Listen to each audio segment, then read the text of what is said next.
All right, guys, I have my dear friend Megan here from Mega Strong Fitness, and I'm so excited to have you back on the podcast today. You were my first guest, and you're my you're my first second time guest. So, Ah, yes, and get I all the firsts. yes, you do. People love our conversations, so it was a no-brainer to have you back. So, today we are talking with Megan, and we are going to be talking more specifically around resiliency. If you don't know Megan, you'll hear her story today, and it's a beautiful story and one that like I kind of knew it because I'd heard you talk about it in class, but I after that you like shared that article, I was like, oh my God, I didn't know the whole extent of it. And that is a remark. I mean, that is like you have to be like the like 0.5% of people to not only survive that, but also like get through it and be like one of the like literally strongest people I've ever met. Like not only physically, but also emotionally and mentally. And so you just amaze me. And I think people can really like take some like lessons from today when we talk about resiliency and what that looks like for you. So tell us about basically the backstory around your health. So I was very athletic. I would say athletic in high school. I was never like state champion and things or anything, but I always, I did cross country, track, basketball, all of that. But I've always been like a workaholic, and so just a backstory on that, I've always loved working. So in high school, I didn't take sports as seriously, which is funny now considering I'm a trainer, but I didn't take sports as seriously as I always took jobs. So I loved working. I worked multiple jobs in high school. I loved it. I loved working. I loved making money. I loved every part of that. So the summer after my freshman year of college, I grew up on a farm. Loved working on the farm. And I came back after my freshman year of college. So this would have been the summer of 2012. And I was working for my dad. And so he had me out fencing. A bull had taken down a fence. And it was actually funny because it was in a marsh. So I had like muck boots on and I was fixing fence in a marsh. And I was a ways away from our house. And the mosquitoes were just terrible. Like I was in murky, yucky water, and I just remember I was just getting eaten alive. And my dad's the big one who always taught us mental toughness because growing up, it was like, if I would, I in my head, I was like, well, if I go back to the house and get mosquito spray, like my dad's gonna call me a baby, you know? So I just was like, I'm just gonna get this done. It'll be fine, you know? So I got bit everywhere. Like I got bit up, but I finished the job. And I came back home, and that night I immediately started running like a fever. I didn't feel good. I remember that night I threw up, and my mom and dad thought maybe I'd gotten too much sun. So, not a big deal. Well, this continued for weeks. It got to the point where I was having like migraines that were basically debilitating. I was laying in bed all day, which was not like me at all. Couldn't work. I was throwing up. I had to be in a dark room. I was crying and I was just very emotional and I couldn't figure out what was going on. So my parents took me into the doctor after about a week of that. And small town doctor, it was, hey, people have migraines, people have headaches, here's some high potency Tylenol, sent me home. So then I felt like a baby. So another week of that, still like migraines would get so bad, I'd get really dizzy and I'd start throwing up. And I remember one day I was in the shower and all of a sudden I just got this gushing nosebleed. Like I was standing in the shower and my nose was just bleeding, and it's super funny to look back now, but I remember being like, I probably have a brain tumor or something. Like it was so Yeah. funny how because I was like, why would I randomly, I've never had a nosebleed this bad in my life. Like I've never had a bad nosebleed. Like why would this happen? And so that continued. Again, I went into the doctor. Again, they kind of made me feel stupid and sent me home and gave me some more meds. And so my mom got to thinking, and I had played intramural softball at the end of college on a co-ed team, or co-ed softball, and me and a guy actually collided on the field. We were both going for a ball. And so my mom was like, well, maybe something got knocked out of place. And so she scheduled an appointment with a chiropractor. And took me in, and I'll never forget it. The chiropractor actually felt the back of my neck, and she got these really big eyes, and she was like, "I'll be right back." And she had immediately went and scheduled me an MRI. And Hmm. she came back in and she said, "You are swollen from the top of your head to the bottom of your spine." She's like, Hmm. "Your spine is completely swollen." So super funny how God works. Whether you believe in him or not, there's a lot of things that I'm like, this is not a coincidence. But I woke up the next morning. My MRI was 2 days, scheduled for 2 days. I woke up the next morning, and it was the first time in weeks that I had felt good. And Hmm. I come out and I was like, I'm gonna go to Sioux Falls early. So I want to go visit friends. I want to go do some shopping. I haven't gotten out of the house all summer. I'm leaving early. And my parents were like, "Are you insane, Megan? Hmm. Like, you have not felt good all summer and nobody can tell me anything." Yeah. So I took off, and I got to Mitchell, or I was approaching Mitchell, and I just all of a sudden was like, "I feel like I need a haircut." I hadn't had a Uh, haircut all summer, and I randomly pulled over, and the first salon that I came up to had an opening, and I sat down in the chair, and I had a grand mal seizure and quit breathing. that is Um, crazy.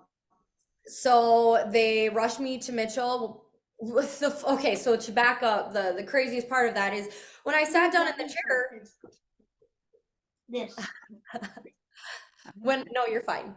I'm You gonna just pause it. Okay. Tell me. So to back that up, when I sat down in the chair, I actually told the hairdresser, who I've never met before, don't know this lady at all. And I was just like, "Yeah, I have an MRI scheduled tomorrow. I've been having these horrible headaches," which I would never just randomly tell anybody. Like, I remember thinking in my head, like, why am I telling this lady? And like, I sound like a crazy person. Hmm. And right at that time, everything started going dark. I do remember watching my hands curl up and then nothing. So I had a grand mal seizure. They took me to Mitchell. The best part of all of that is she was able to tell them, like, Hmm. "Hey, she told me she has an MRI scheduled. She told me she has swelling," and it expedited my treatment. Because they immediately were like, "This girl has something swollen in her brain," and they immediately sent me to Sioux Falls. So I do remember being in and out of consciousness. I Funny story. I remember that I had a male EMT over the top of me, and he said, "Megan, I have to get your bra off because I had a underwire metal bra," and I said, "I normally don't do this on the first date." So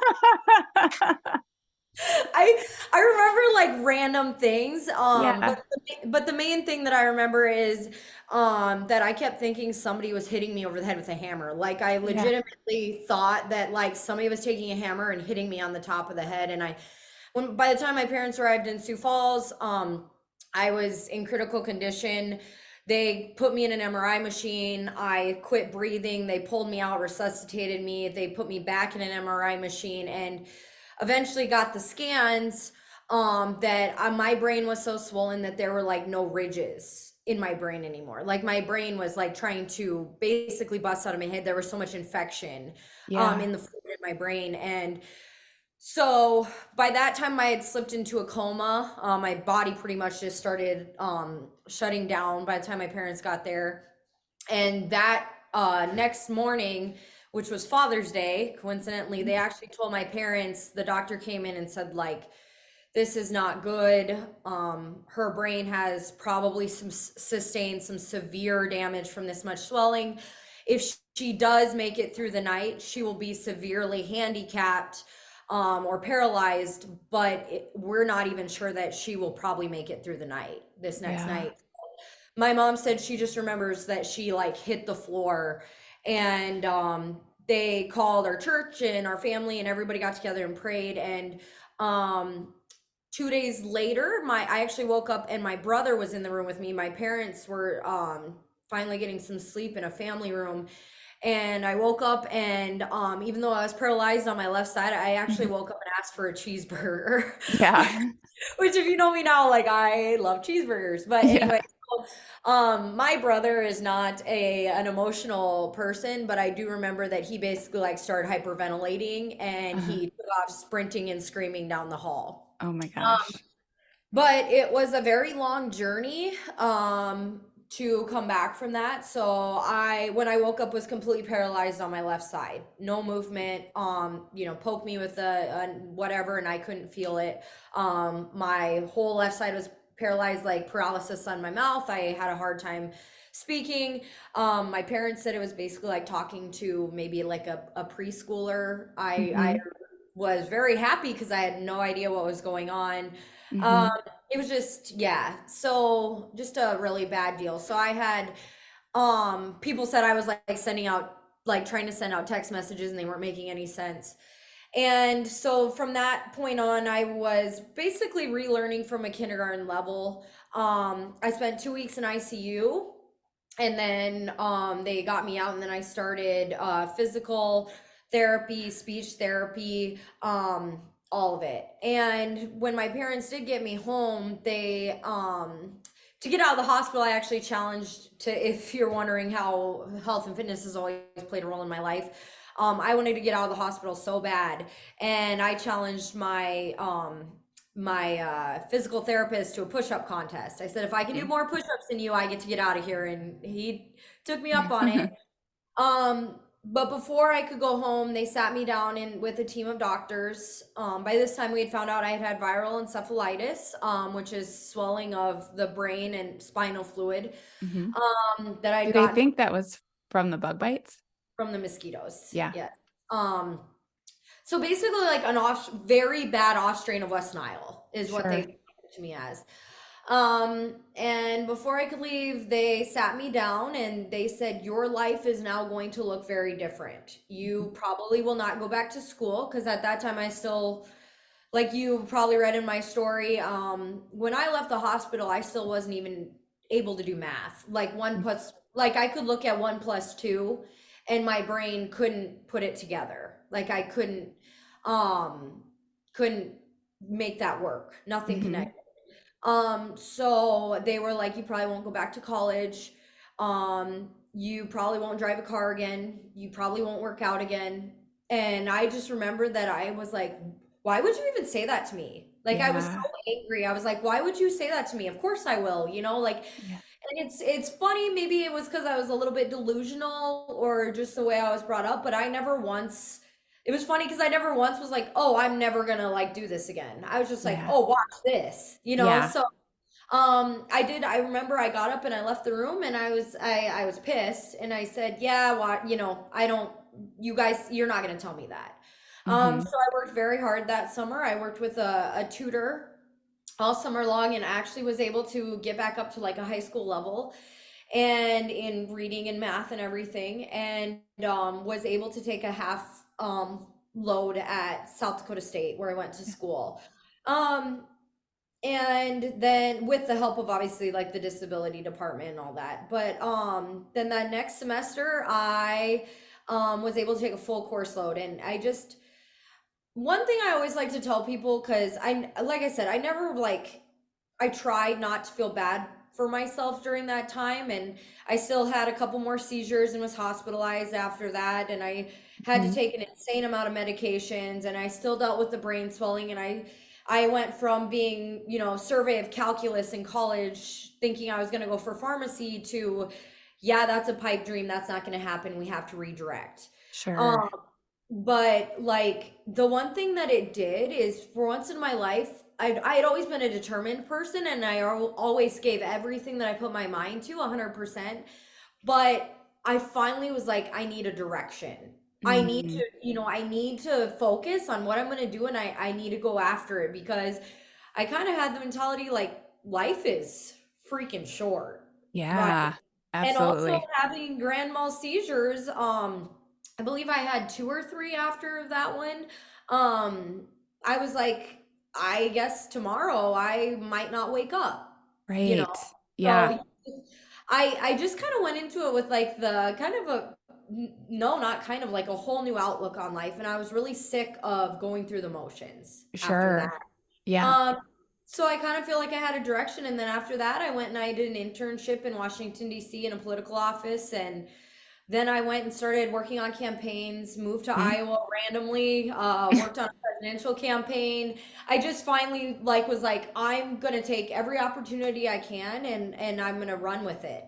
Yeah. Um, so I've really tried to play that into, and you had mentioned this about what you want to talk about, but when I say you don't have to work out, you get to work out, um, that will forever be my favorite quote of all time Mhm. because I truly do like I get emotional thinking about that because like at one point I was like I'm never going to be able to work out again.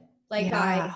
I might be living with my parents the rest of my life. I Yeah. might not be able to have kids. I might never get married. Um so I don't like it's hard for me and I've been called uncompassionate and not caring because I don't feel sympathy for people who make a lot of excuses. Um because what a blessing to be able Yeah. to move. What a blessing to be able to take care of yourself. What a blessing to be healthy. And the people who try to say, oh, well, I just am so sick of having to work out or I'm so sick of having to eat healthy. I'm like, here's the world's smallest violin.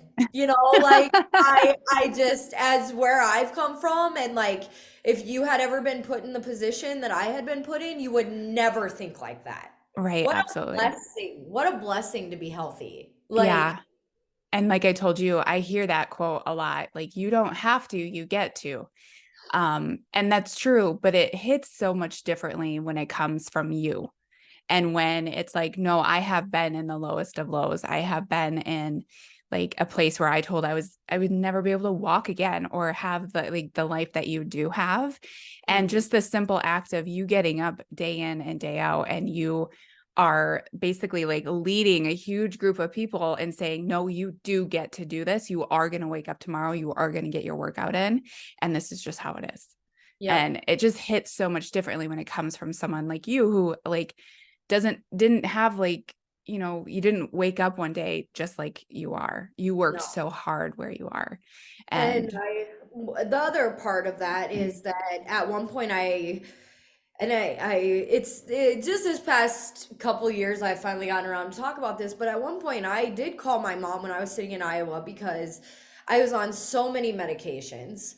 I was tired. I always was like my brain was foggy and I like felt like I had so much potential, but I was being held back so much by like all these I was on so many milligrams of medication and it was almost disgusting how I felt and it was really playing games with me and I remember one night I was driving back from a campaign event late and I was tired and my I just remember I was like what would happen right now if I just drove off or drove in Mhm. oncoming traffic Yeah.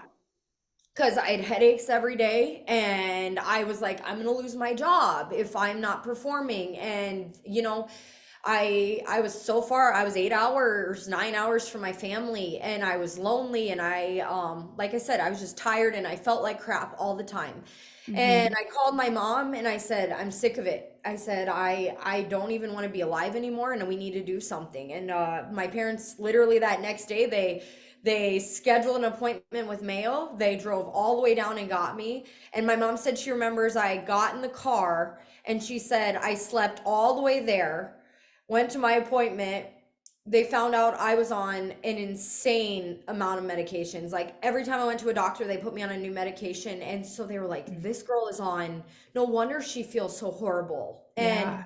they tapered down all my medications, all my pain meds.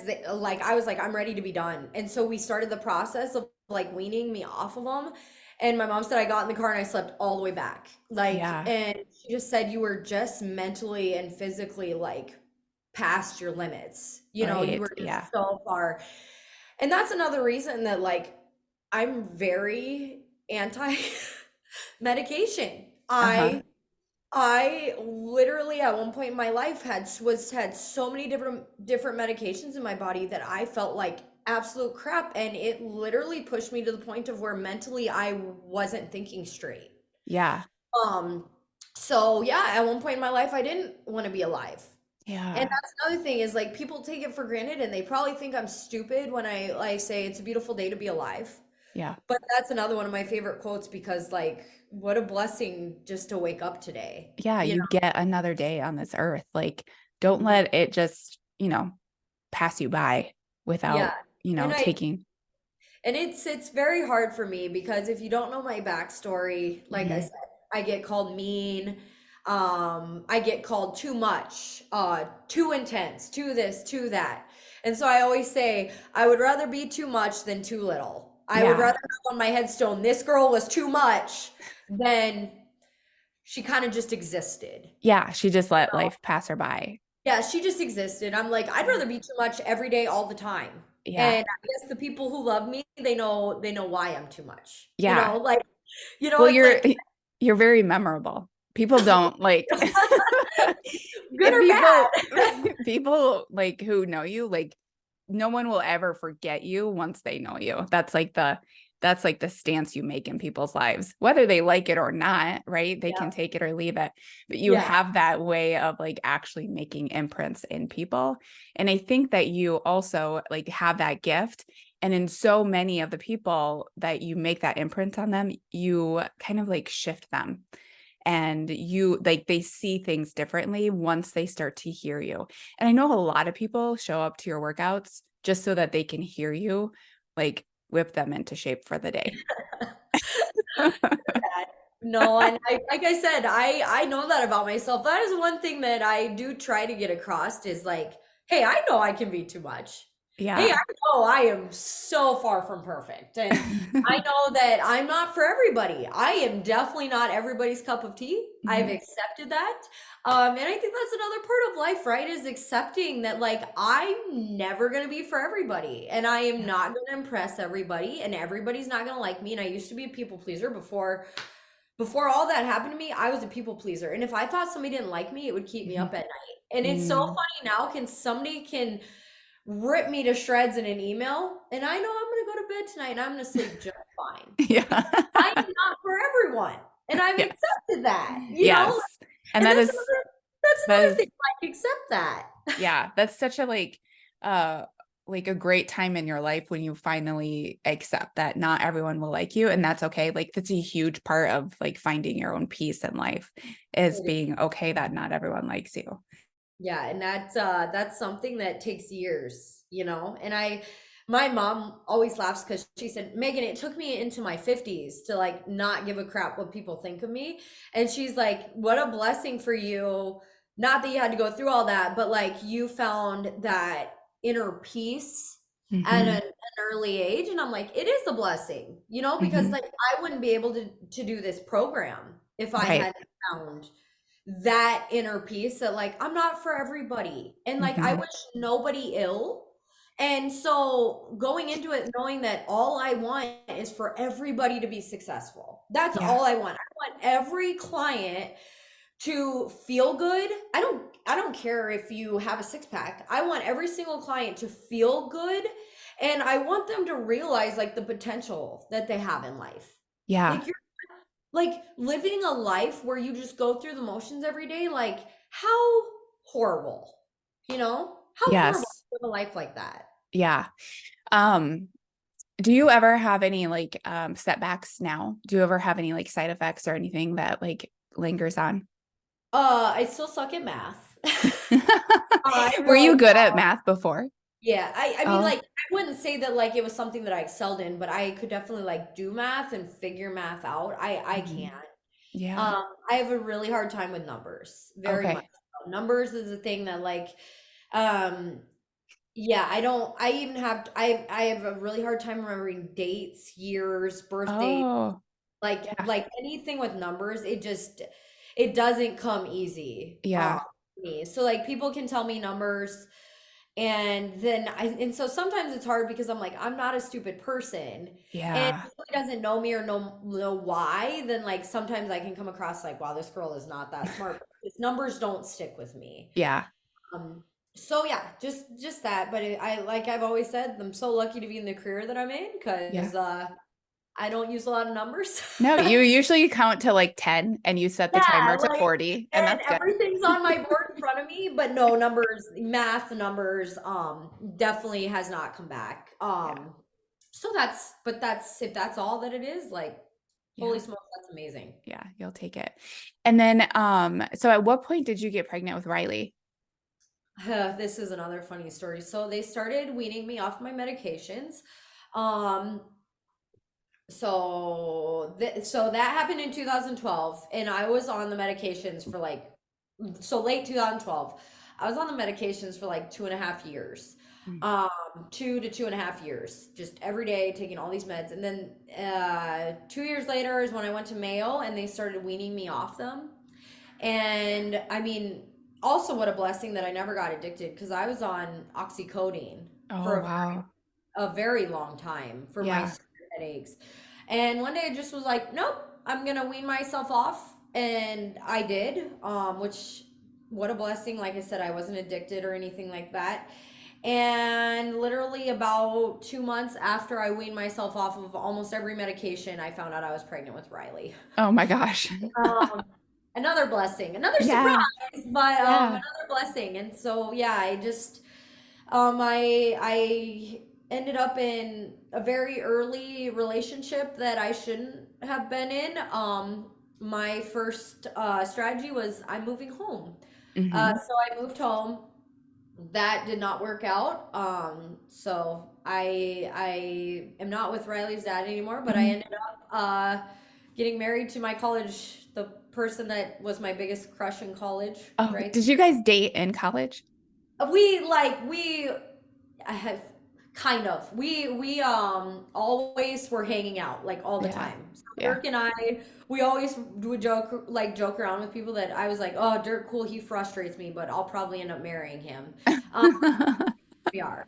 Oh, funny. So yeah. So anyway, no, we had a long circle, but ended up Yeah. back together. Oh, So that's so good. yeah. Um, so how, like, let's go back to resiliency. How do you feel like the resiliency you built for yourself while you were healing helps you today in like your marriage and building your business and raising kids? I'm a big quotes person, and you know that. And Mhm. so one of them that always sticks out in my mind is that anything I've ever had to let go of will have claw marks on it.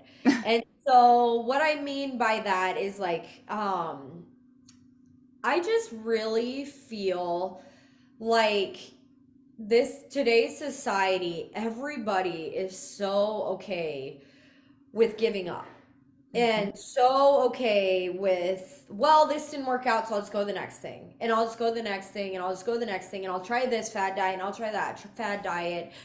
And nobody anymore is focusing on actual health and like every day trying to be a stronger person mentally and physically. Like Mhm. that's why when I created Mega Strong, it was hard because it was such a different type of program that focused on mental toughness and just getting back down to real health, and Mhm. everybody hated it.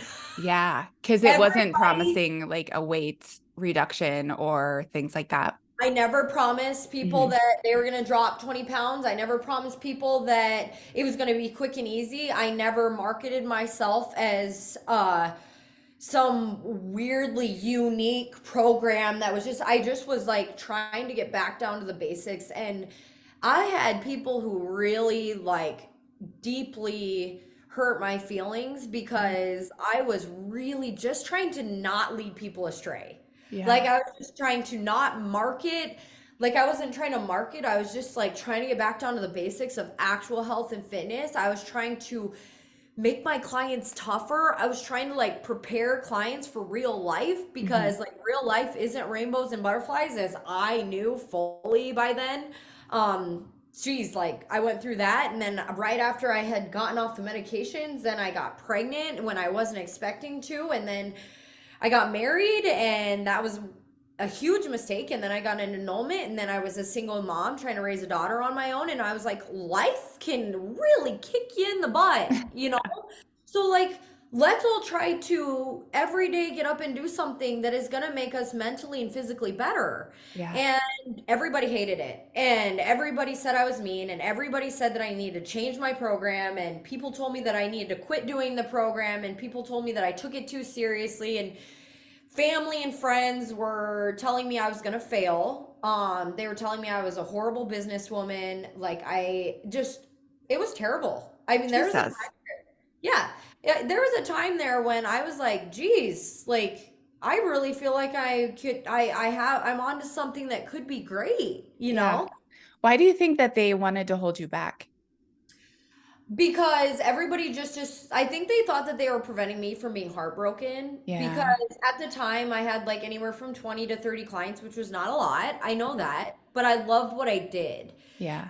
And I was like every morning I'm going to get up and I'm going to be here for these people and yeah, people came and went and came and went and came and went and it was so slow to grow. And I think Hmm. that's why they saw me struggling with like being a single mom, struggling to make ends meet, and they were like, "Why are you investing all this time and energy into this?" Yeah.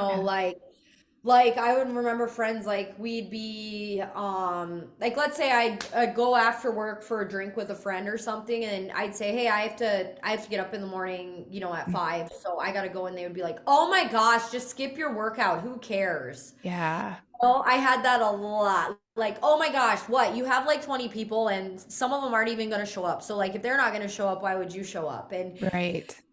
I That's, really I really battled that. But it was yeah. perfect because it set me up with the mental toughness thing to be like, "Nope. I'm going to keep coming. I'm Yeah. going to keep doing it. I think that I'm onto something." Yeah. And so that's why like I have a lot of women wanting to start up businesses who will come to me and be like, "How'd you do it?" And I'll be Hmm. like, "If you are doing this with the best of intentions and you really feel like deep down in your gut that this is the right thing to do, then do not listen to a single person. Yeah. you you keep pushing forward because it can Hmm. be rough when you believe in you but a lot of other people don't believe in you." Yeah, absolutely. Those starting days of starting a business when you feel like you're doing everything right and you're doing so much and you're working so hard, but no one's seeing it, right? Like just you have this belief and you have to hold this belief for so long. It feels like forever until people are like, "Oh, what is it that you do?" And then Yeah. you're like, "Oh, okay." Then sometimes it takes off a little bit, but then it stops. And it just does this ebb and flow all the time. And every time you get like the ebb, you think it's gone wrong. And that is where your resiliency has to come in. And you have to be like, "No, this is the right thing. It sucks. It feels uncomfortable, but I'm going to keep going because I know I'm making this world a better place." Yeah, and it's the same thing with your health and fitness journey, right? Yeah. Yes, absolutely. Like you think like, wow, in the beginning, like I'm seeing all these results and then the results don't come anymore. And Right. that's when everybody quits. Yes. I And it's just, you're not reaching, you are limiting yourself so much by skipping around to all these different things and all these different fads because can you imagine if you just stuck with something for once? mhm. Can you imagine the potential that you could have? Can you Yeah. imagine the true health, the true, like, can you imagine how good you could feel if you Yeah. could stick with something for once in your life, you know? Yes. Last night I actually had a group call and they're all in what I call the mucky middle because it's the middle of the program. Sorry, hold on, I'm gonna cough. Audra can edit that out. Um, That's- so it's the middle of the program, and I just say I would remind them like you're in the mucky middle. It's not supposed to feel good here. It sucks. I know you don't want to keep going. I know that it feels really hard. I know you think that it's not working, but if you stay here and you let it feel uncomfortable and you just keep doing the things you know you should be doing, you're going to get out of it. You're going to be really happy that you did it. Or you can do what you've done every other time before this, and you can just start to go back to your old behaviors because it feels really good to go back to those old behaviors, especially right now when it feels like it sucks. You're just going to be restarting something over again in a few months.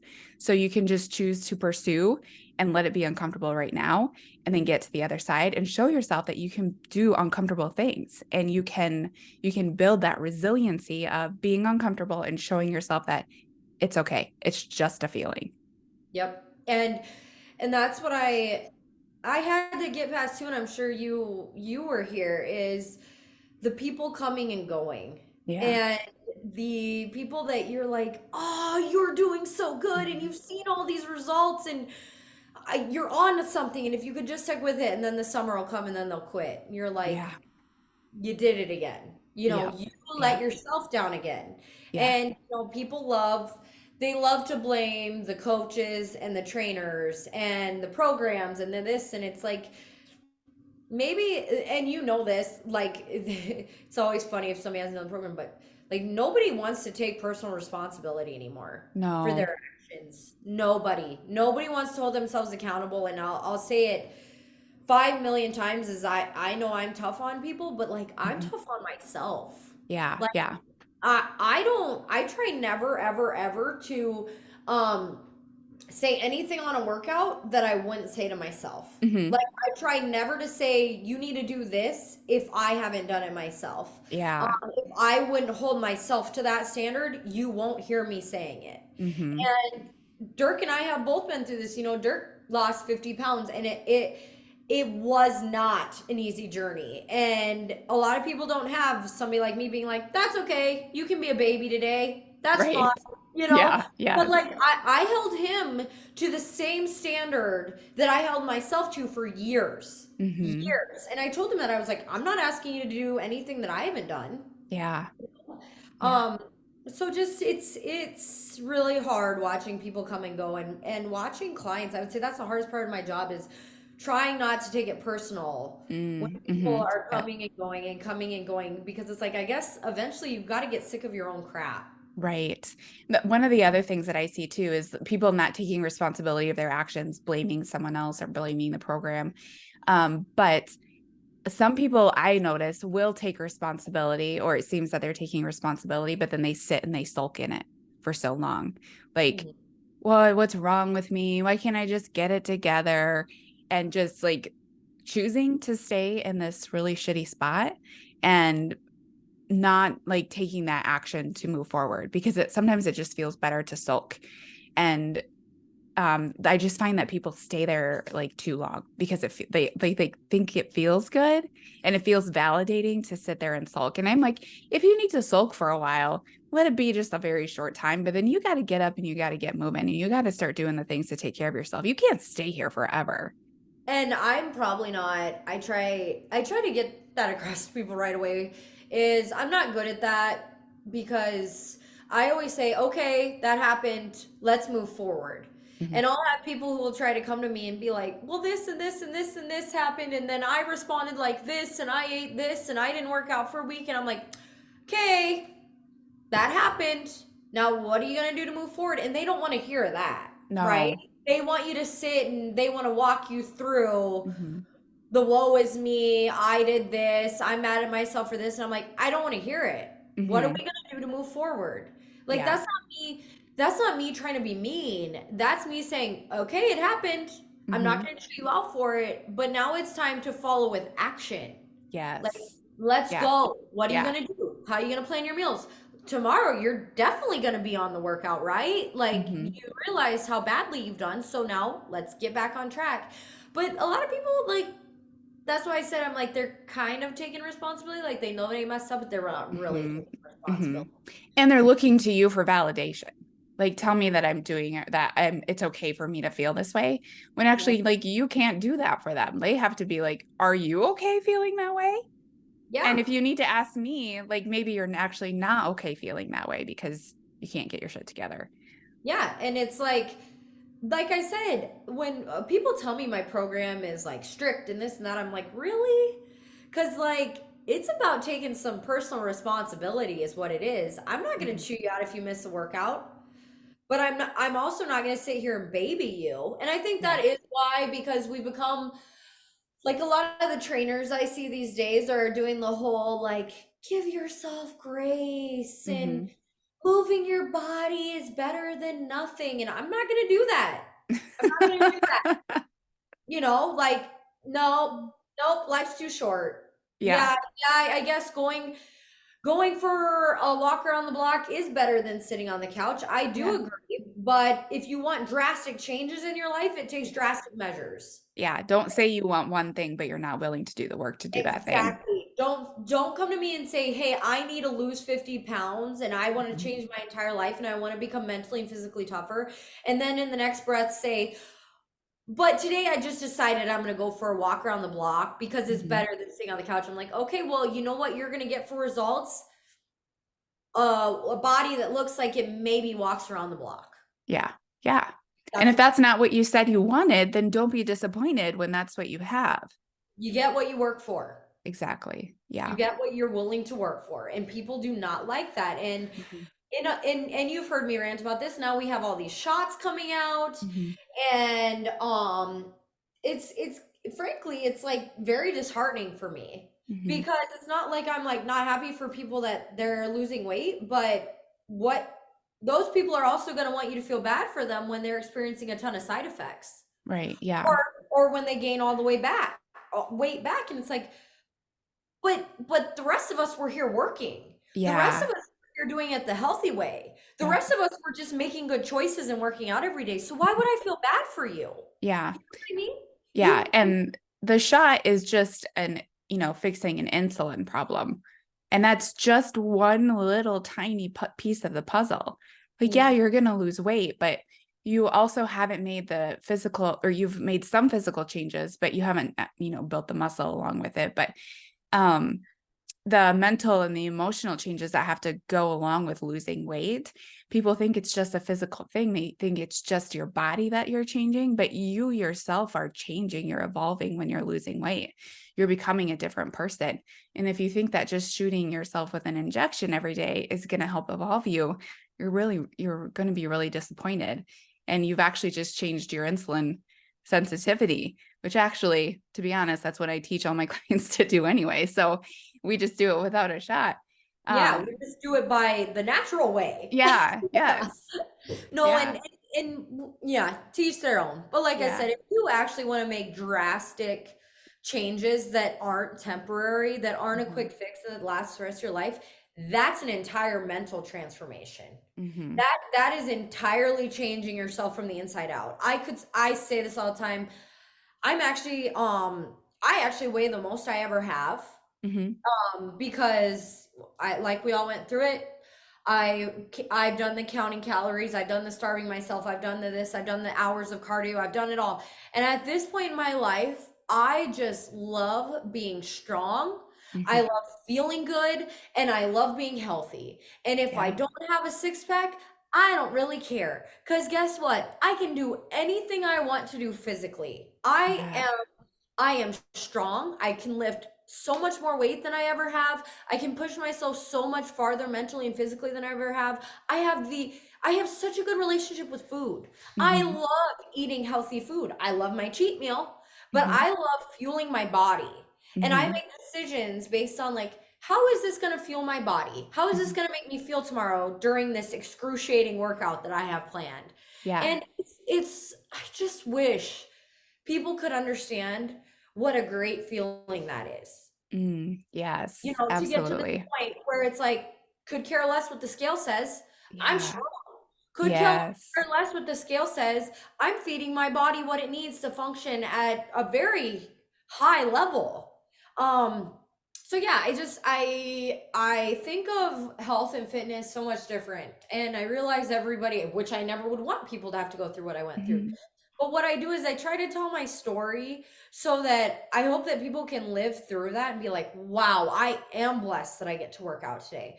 Wow, Absolutely. I am blessed that I get to fuel my body with healthy food. This is not a burden. This is a blessing. Like, Hmm.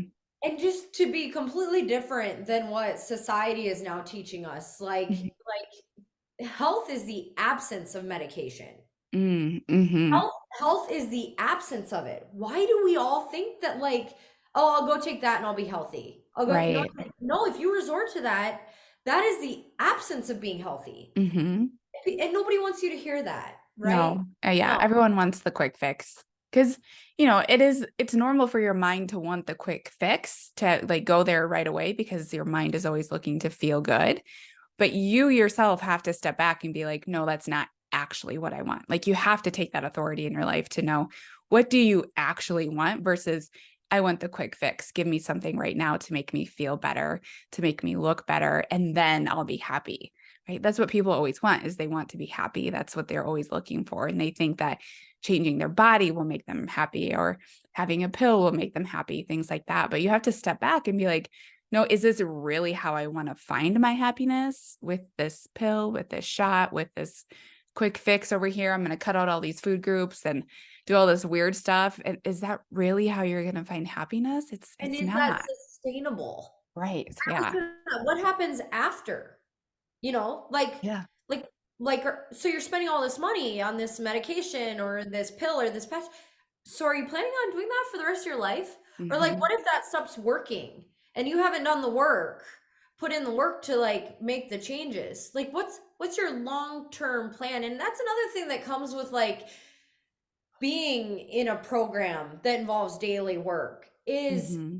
you're willing to put in the work in other areas of your life, in your Yes. marriage, in your parenting, in your job, in your or your career. You're willing to put in daily work because if you're somebody who always wants a quick fix, and you haven't done any self-evaluation. I'll say that about myself. I was somebody who before I got sick, I didn't evaluate. I didn't self-evaluate. And now daily when I'm putting in the work, I constantly look at evaluating myself. Mm, What am I doing today that I could do better?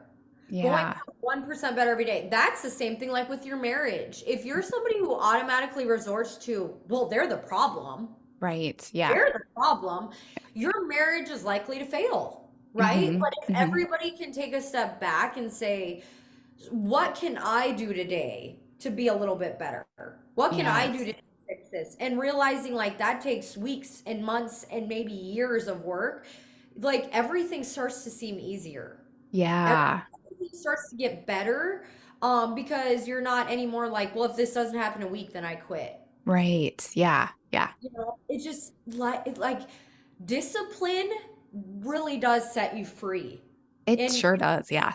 it really does. It's like, why are you wanting to be held back so much? Why are you letting yourself be held back to this like low level of unachieve like you're just okay with not achieving?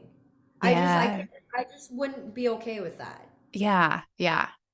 What would you say is the number one thing to focus on when, because we see a lot of women who are, when they come to us, they're at the lowest point or what they usually feel like, right? So they feel very defeated. They feel like they're unable to build the strength that they want to build or have the resiliency that they think they need to have. What would you say is the number one thing for them to focus on when they want to build up that resiliency, like physically, emotionally, or mentally? Um, that it's not easy. Hmm. It's not gonna be easy. And for a while, it's going to outright suck. Okay. If you can like comprehend that and not going in think that's why people when they come to me and say I need to get motivated, it actually upsets me. Mm, yeah. I'm like, okay, so I'm not motivated to get up in the morning. You know what I am? No. I'm dedicated and disciplined. Mhm. Um, so stop thinking that for like somehow magically you're gonna go from being this like not motivated person to one day it's like a bolt of lightning is gonna strike you and you're gonna just jump out of bed and be excited to work out today. No. Because that's not how it works. It's gonna suck. I really love the Mel Robbins, the 5 second rule, Mm, because she yeah, really that is a good one. it's like stop thinking about it. Yes. Stop laying in bed in the morning and talking yourself out of a workout. Yeah. That's the one thing I do not do. I do not give myself a second to think about it. Because Mhm. if in the morning when my alarm goes off, I laid there and I thought about it, game over. Yeah. Instead, my alarm goes off. I go 5, 4, 3, 2, 1. Get your butt out of bed, and I Yes. get up and I Yeah. don't look back at my bed. I get up and I walk right to my kitchen. Mhm. And so, like I tell them, I'm like, stop thinking that somehow you're gonna magically be motivated and things are gonna just all of a sudden be easy. That is not how it works. Stop thinking that in a week things are gonna get easier. Stop thinking even in a month things are gonna get easier. Mhm. Just know for a while, this is going to be really freaking hard. Mhm. But I always tell them, I will never tell you it's gonna be easy, but it sure is hell gonna be worth it. It is going to Yes. be worth it. And it's just getting it out of people's head because of the diet industry. People have like gotten like I want an easy button and I want Yeah. it and I want it to be right now. And I'm like, I'm the opposite of that. I'm gonna tell you it's gonna be really freaking hard. When Yeah. people get up in the morning, I do that. This is gonna be fun. I know it's gonna be hard. It's gonna be hard Yeah. for me. It's gonna be hard for Dirk. It's gonna be hard for all of you. But Mhm. there's something about when you have accomplished that, when you have gotten up in the morning, or if you do your workout in the afternoon, whichever, and you have gotten through it and you've gotten through a really hard workout, and today you were like, wow, I did that many push-ups, or I did that many squats. It is like the most rewarding feeling, and it is like, I'm Superwoman. I can Yeah. accomplish anything today. I Yeah. can do it. Anything that life throws at me, I'm gonna. It is. It's like the most empowering feeling, and like I just can't imagine not having my day start like that. For one, I know Mhm. I'm a crabby human being, but I need that. Like I need that in my life where I start out feeling strong and accomplished. Yeah. You already started your day out with doing something really hard. It changes your mindset for the rest of the day. And everyone who does this knows that's true, because then you're not going to go do this really hard workout and then you're not going to go drive past the donut shop, right? You're not going to do that. You're going to be a little more purposeful. You're going to crave more nutritious foods. You're going to need less dopamine from foods to make yourself feel better, because you actually just made yourself feel better in your workout. And that's what you want, is to feel better. And yes, back to like, You're gonna um, want to eat, yeah, like you said, you're gonna want to eat good things.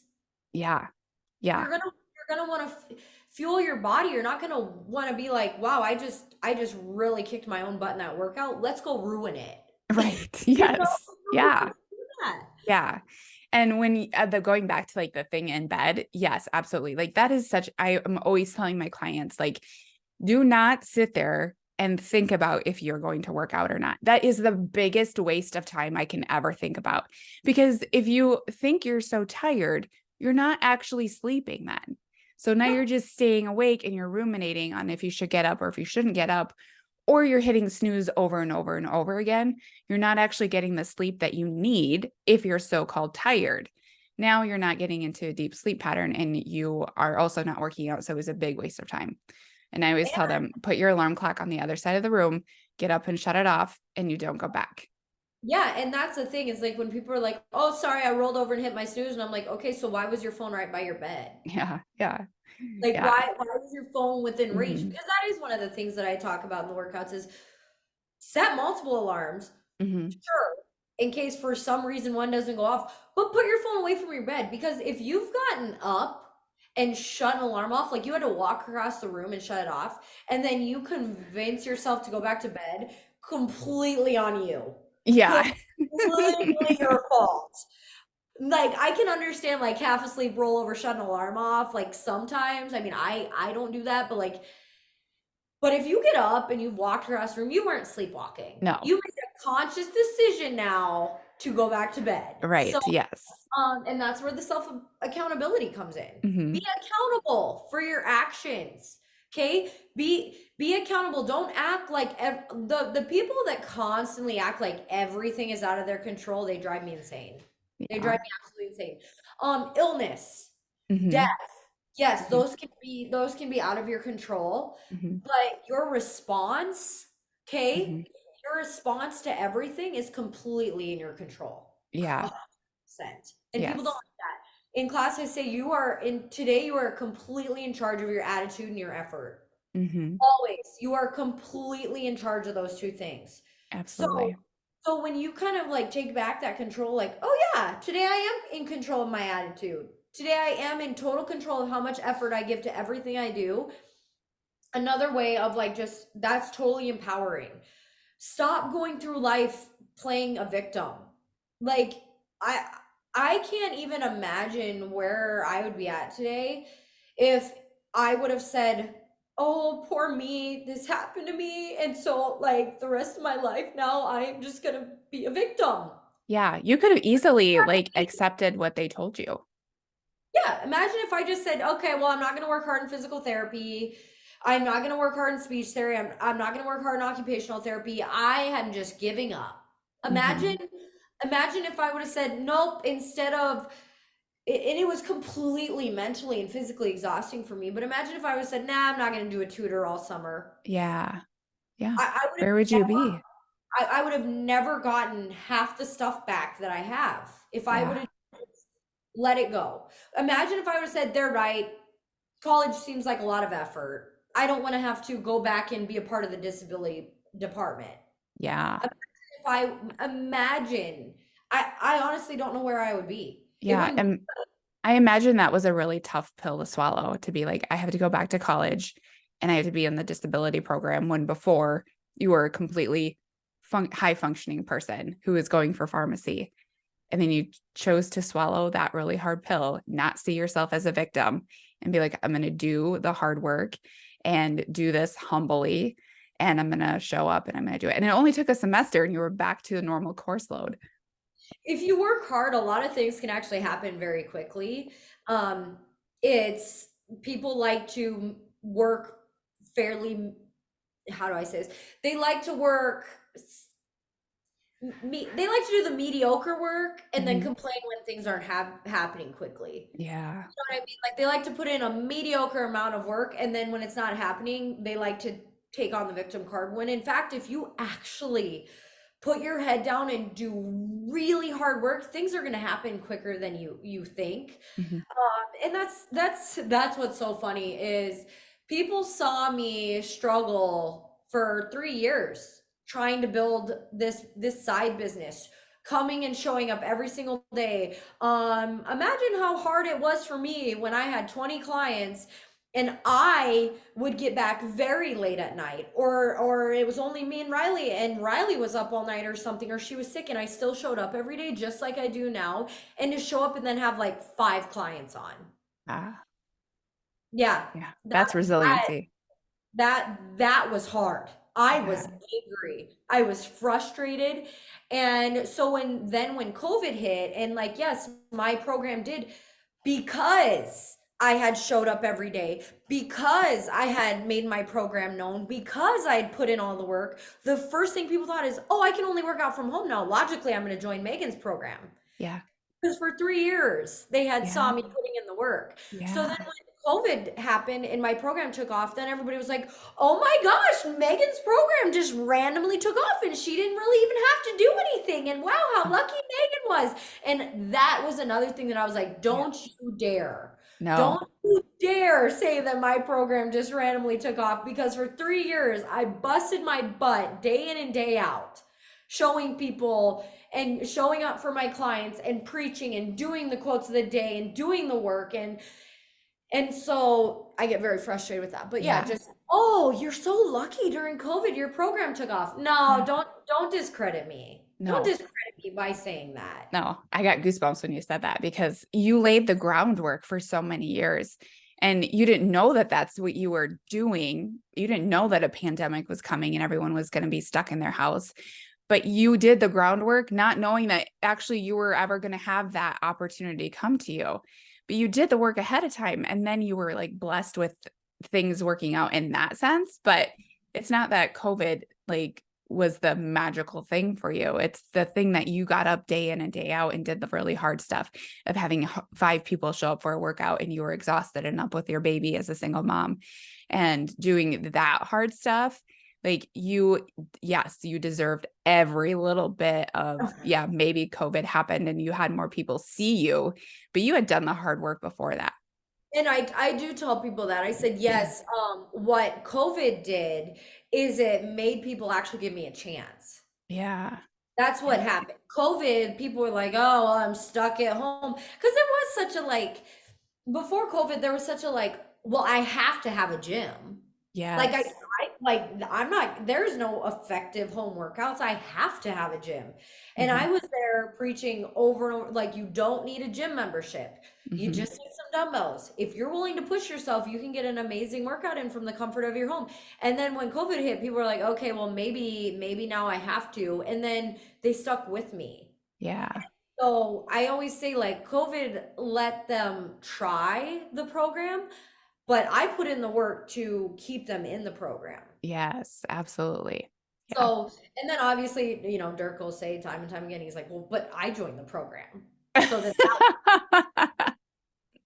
and it's like, thank goodness for my husband because what a balance, like Yes, yeah. I'm so extreme and I know that like I am so serious about it. And for me, this is like, okay, today we're gonna change lives. And Dirk's here like, okay, but I also want to make some people laugh today because you're so Yes. serious about it. He does a good job. I'm always like, he just like comes up with it so quickly. I'm like, he's Oh, like so witty.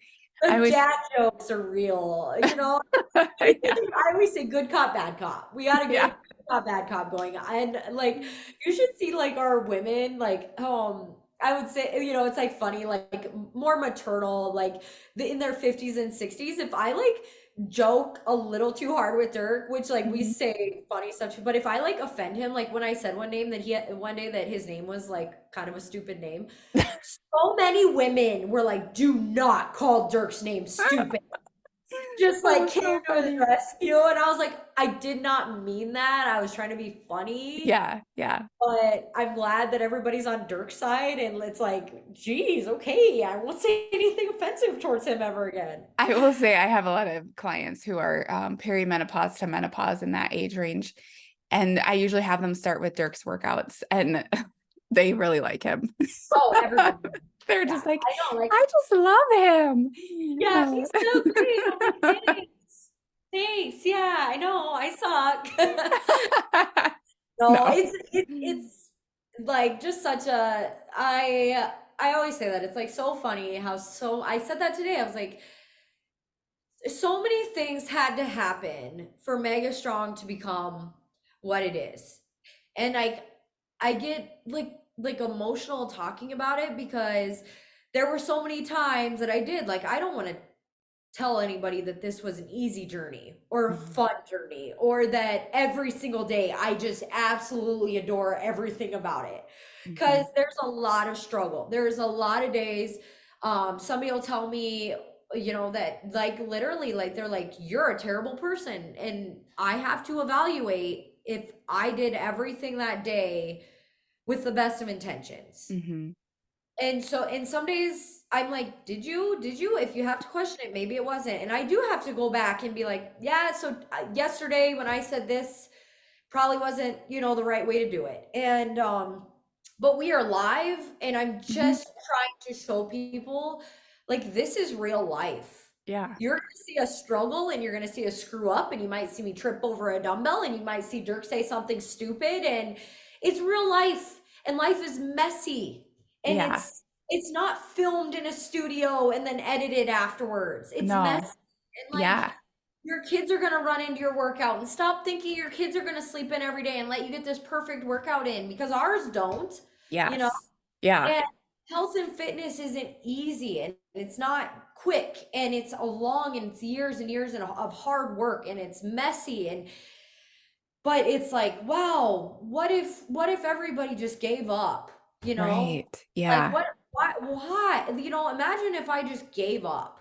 There was Right. Yeah. life that I wanted to just give up. And imagine if I did that. Or imagine if Dirk, after his dad passed away at a young age. Imagine if Dirk just gave up and fell into his family, like the family history of some of the bad habits and tendencies. Mm, Imagine if he just mhm, gave up. mhm. Um, so yeah, it's just imagine if he got 50 pounds overweight and he just said, screw it. You know, Mhm.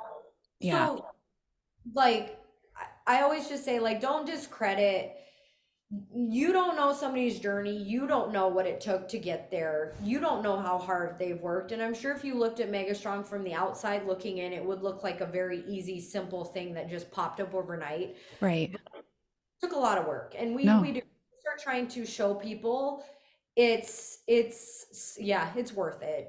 It's Yeah, a, absolutely. and if Yeah. you are resilient and you are determined, like you're capable of literally anything. Yes. Yeah. And that's just what, I think that's what we're both after is teaching people resiliency, teaching them that the hard things are worth it. and that you as a human being can experience hard things. You can show yourself that you can do it over and over again. You can really have the life and the health that you want to have. Mhm. And it's not out of reach for anybody. If you, Megan, can go from being told that you're going to die, you're never going to have a normal life, you're never going to drive, you're never going to graduate, you're never going to have children. Like you were told that and you took that and you did all of that and then some. You created a very successful business where you teach other people how to have the most beautiful life that they can have. And like that, like you are such a gift. You are such a gift to your clients, to my clients. And I am over here like so happy that you got out of bed and you did the hard things. Well, I am just like I said, I sit here and it is hard. I don't like sitting here being like, "Oh, look at me, like look at me, look at me." But like Mega Strong is what it is though because of attracting um I always say that. I set a standard, and the reason that the program is what it is because amazing badass, mainly women, but now a lot of men since Dirk joined, but they rose to that Yeah. standard. Yeah. Yeah. So like I could have went through all of that and it could have would have completely been for nothing if the clients wouldn't have showed up and held themselves to a standard. Hmm. So like that's not like I've said it a million times. Like I just set a standard and I Yeah. stuck to the standard, but like the clients rose to the standard. And I said that Yes. if it wasn't for the clients, it would just be me talking in front of a camera every day, and that would look pretty pathetic, right?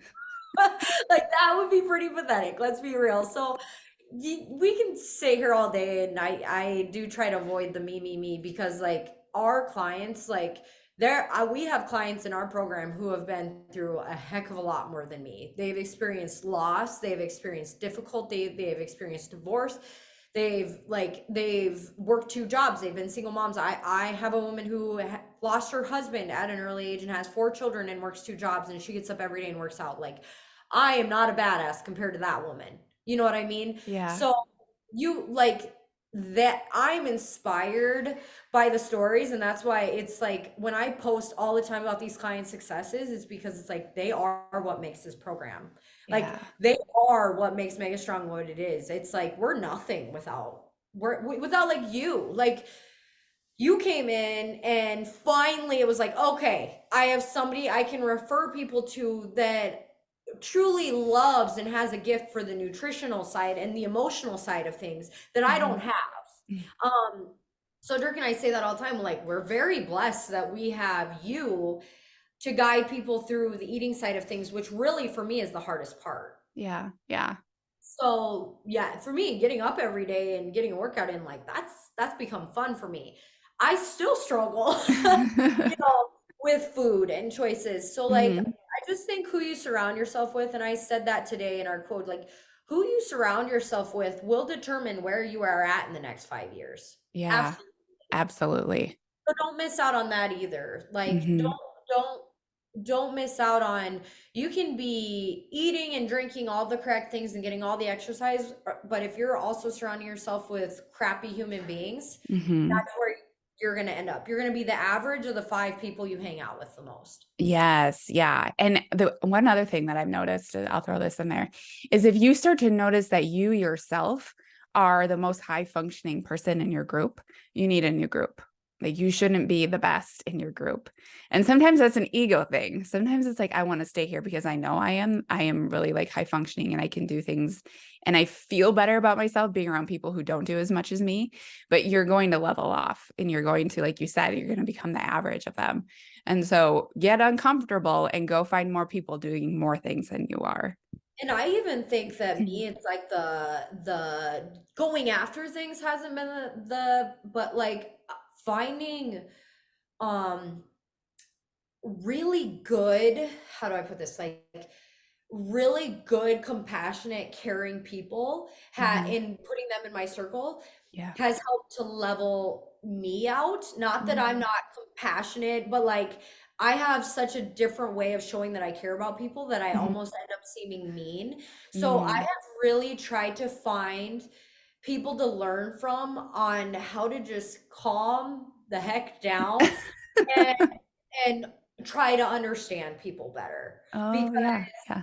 I'm not good about understanding because I've never taken the time to like try to maybe sit in my feelings. And so then Mm, I'll sit there and try to understand other people's feelings. I'm like, oh mhm. gosh, like just work harder, you know? Yeah. And Yeah. then I need to get better about that. So I always say I am trying to, that's part of self-evaluation. That's part of getting a better circle, is really trying to, okay, I lack in this area. I want to learn from people who don't lack in this area. I want Mm, to grow, mhm. um, so that I can become better. I can become better for my kids. I can become more compassionate and understanding for my kids, but also not let my kids settle for less than that, like for Right.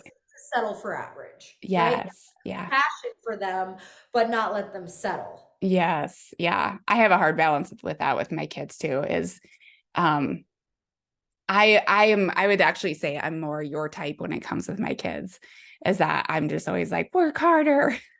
And then when I'm with my Do clients, better.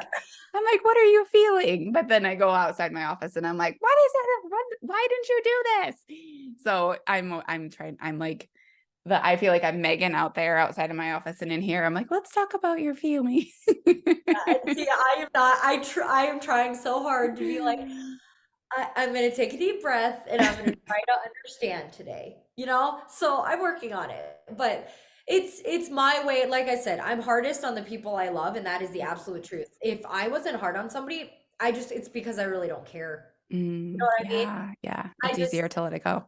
Yeah, I just am Yeah. like, well, they don't want to succeed. That's okay. But if you're somebody in my circle, I'm like, hey, you can do better than that.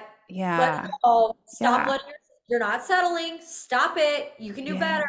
Yes. Yeah. And that really makes some people upset because Yeah. when we've gotten in society is like, well, they're my friend. They're supposed to like pat me on the back and tell me it's okay. And it's like, no, then maybe other friends, but this friend wants you to actually be better.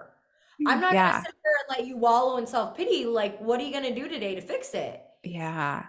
So find friends that are a Mhm. balance, Yes. Yeah. not just, oh, you poor thing. It's okay. I'm sorry that happened to you. What are we going to do now? Yes, absolutely. I feel like we're a good balance. Yes. And Yeah. I think why. That's why I said, I'm like, so you seem like there's more of an emotional reason behind the food. I'm not good with that. I've got a girl. Yes. Yes. seems like seems like there's emotional things. I'm not good with those. Here you Yes. go. And I think it's nice I'm always telling people to live in the gray, like it's not black or white. And I think that's why our conversations, people love to hear them, because they do get to hear like, oh, they don't always like come across the same way. I don't have to be so binary with my thinking. I can live in the gray is what I call it. It can be dark gray, it can be light gray, whatever it is.